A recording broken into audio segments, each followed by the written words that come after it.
आणि आजच्या राजकीय बातम्या आपण पाहूया।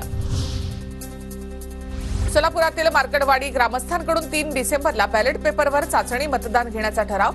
गावामध्ये उत्तम जानकर गटाचं वर्चस्व असताना राम सातपुते यांना अधिक मतं मिळाल्यामुळे आक्षेप। निकालापूर्वी सोशल मीडियावर विरोधकांच्या मतदानाची यादी फिरत होती। निकालानंतर त्या यादीमधील मतं तंतोतंत जुळली, रोहिणी खडसेंचा आरोप। तर बॅलेटवर निवडणुका घ्यायला का घाबरता, रोहिणी खडसेंचा सवाल।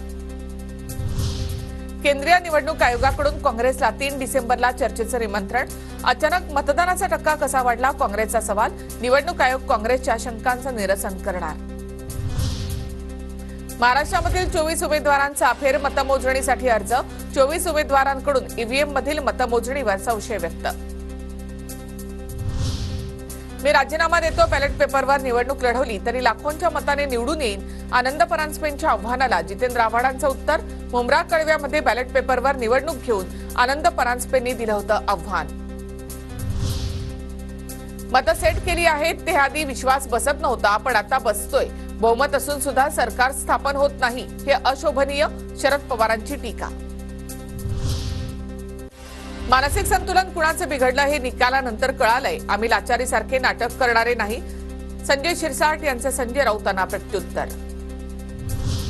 3 डिसेंबरला भाजपच्या गटनेता निवडीसाठी आमदारांची बैठक।